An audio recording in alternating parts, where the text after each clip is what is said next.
Kelompok 1 akan mempresentasikan mengenai studi fikih yang diampu oleh Bapak Aswab Mahasin.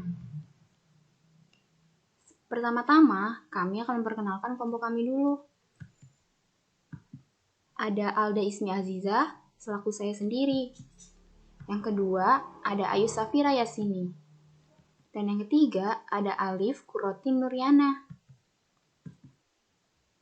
Selanjutnya, ini peta pembahasan kita. Yang pertama, kita akan membahas mengenai najis dan hadas. Meliputi pengertian jenis-jenis najis dan hadas.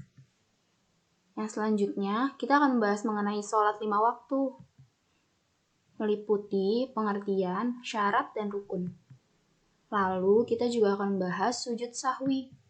Meliputi pengertian sebab dan lafaz sujud sahwi. Lalu yang terakhir kita akan membahas mengenai azan dan iqomah. Meliputi pengertian syarat, sunnah, dan hikmah azan. Nah, yuk kita mulai pembahasan yang pertama. Yang pertama kita akan membahas mengenai najis dan hadas. Apa sih najis dan hadas itu? Najis berasal dari bahasa Arab yang artinya kotoran. Menurut istilah, najis adalah suatu benda yang kotor. Sedangkan hadas berarti dalam bahasa Arab artinya suatu peristiwa. Dan dalam istilah artinya ialah keadaan. Najis dan hadas adalah sesuatu yang menghalangi seseorang dari sahnya mengerjakan ibadah yang dituntut harus dalam keadaan suci.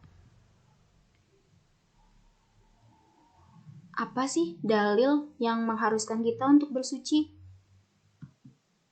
Yang pertama, ada dari Quran Surah Al-Baqarah ayat 222 yang bunyinya, Innallaha yuhibbut tawwabina wa yuhibbul mutatahhirin. Artinya, sungguh Allah menyukai orang yang bertaubat dan menyukai orang yang mensucikan diri. Lalu, ada pula nih, hadis riwayat Muslim dan Abu Sa'id Al-Khudri yang bunyinya, At-tahuru satrul iman. Artinya, kebersihan itu sebagian dari iman. Nah, apa aja sih macam-macamnya najis? Macam-macam najis ada 3. Yang pertama, ada najis mukhafafah, yaitu najis ringan. Contohnya, kencing anak laki-laki yang belum makan apapun kecuali air susu ibunya. Maka dapat disucikan dengan memercikan air pada bagian yang terkena najis. Yang kedua, ada najis mutawasitoh, yaitu najis pertengahan atau najis sedang. Najis mutawasitoh ini ada 2. Yang pertama, pembagian najis mutawasitoh yang pertama adalah najis hukmiyah, yaitu najis yang diyakini adanya tetapi tidak nyata wujudnya, bau dan rasanya. Misalnya, air kencing yang sudah kering dan terdapat pada pakaian. Cara mensucikannya adalah dengan mengalirkan air suci pada benda atau pakaian yang terkena najis. Lalu yang kedua ada najis ainiyah, yaitu najis yang tampak wujudnya. Cara mensucikannya ialah dengan menghilangkan atau membuang najisnya. Lalu yang ketiga ada najis mughaladzah, yaitu najis yang berat. Misalnya air liur anjing atau kotoran anjing.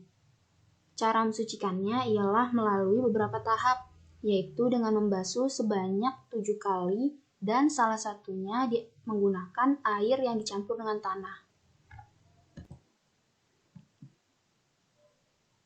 Oke, selanjutnya kita masuk ke macam-macam hadas.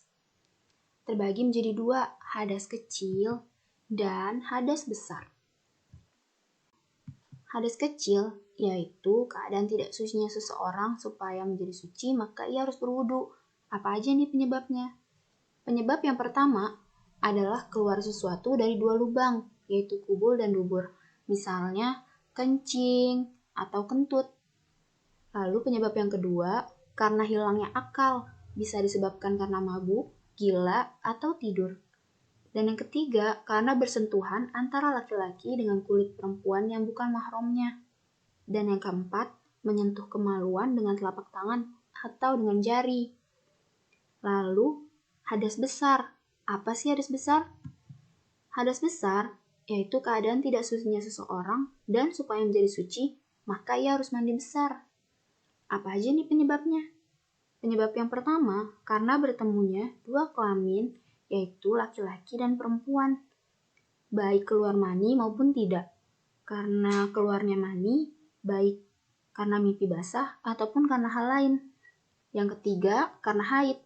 Dan yang keempat, karena nifas. Yang kelima, karena wiladah. Dan yang terakhir, keenam, yaitu karena meninggal dunia. Selanjutnya, saya Alif Quratin Nuriana akan menjelaskan tentang sholat. Sholat 5 waktu. Apa sih sholat 5 waktu? Kita sebagai orang muslim pasti diharuskan untuk sholat. Bahkan di dalam pepatah Arab dikatakan bahwa as-sholatu imaduddin. Sholat itu adalah tiangnya agama. Jadi kalau kita tidak sholat berarti kita sama saja tidak beragama. Gitu. Selanjutnya saya akan menjelaskan tentang pengertian sholat 5 waktu.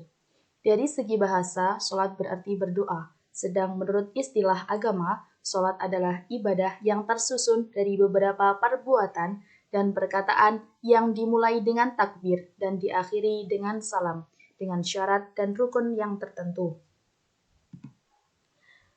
Sholat fardu wajib atas tiap-tiap orang mukallaf atau yang sudah balik dan berakal. 5 kali sehari semalam, yaitu mulai dari zuhur, asar, maghrib, isya, dan subuh. Selanjutnya, apa saja syarat dan rukun sholat?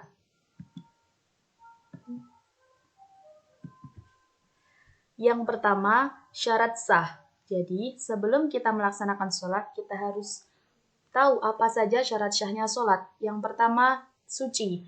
Jadi, saat mau sholat, kita harus dalam keadaan yang suci. Yang kedua yaitu menutup aurat.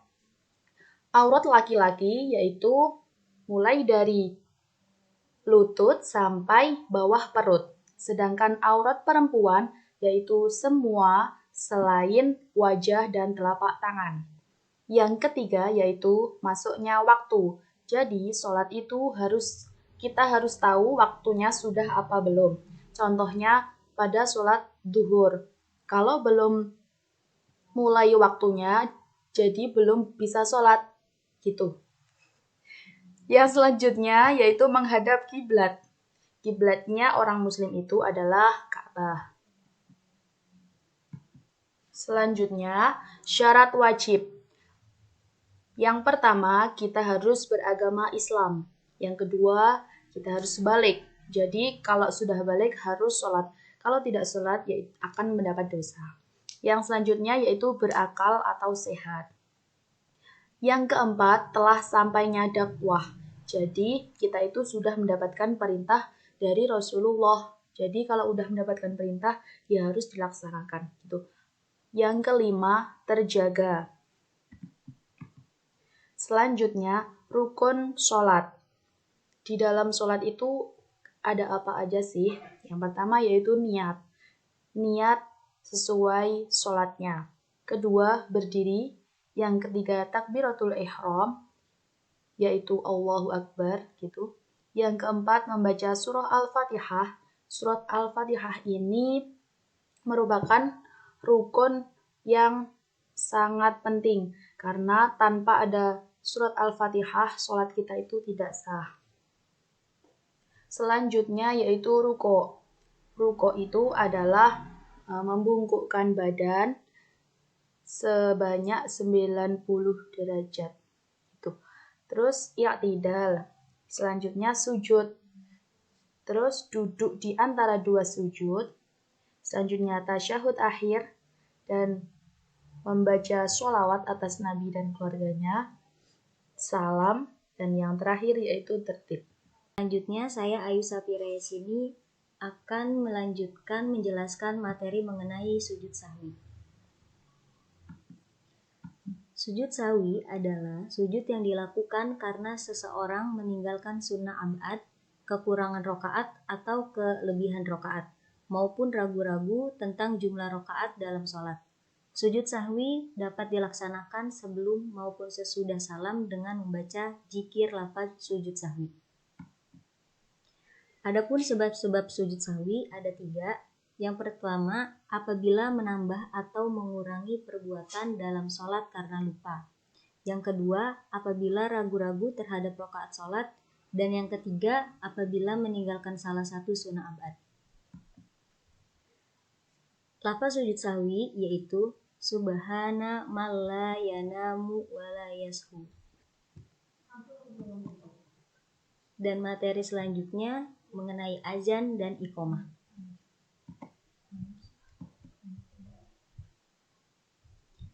Azan secara bahasa adalah pengumuman atau pemberitahuan, dan dalam istilah azan adalah perkataan tertentu yang berguna memberitahukan masuknya waktu sholat yang fardu.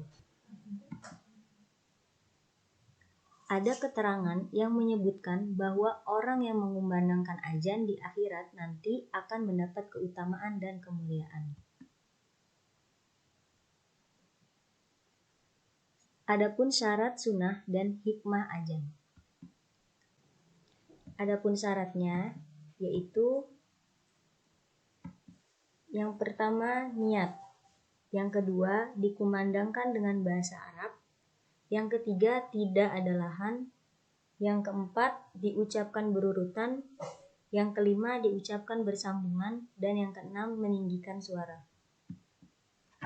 Selanjutnya sunnah azan yaitu 1. Menghadap ke arah kiblat, 2. Dibaca dengan tartil, 3. Suci, 4. Muazin hendaklah menyaring dan mengeluarkan suaranya, yang kelima muazin menutup lubang telinga dengan ujung jari, dan yang keenam muazin berdiri tegak, terakhir yang ketujuh yang iqomah adalah yang mengumandangkan azan.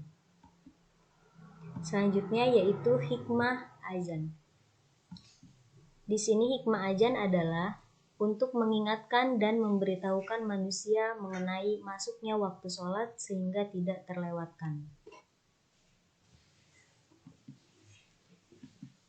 Oke, itu tadi adalah presentasi dari kelompok kami.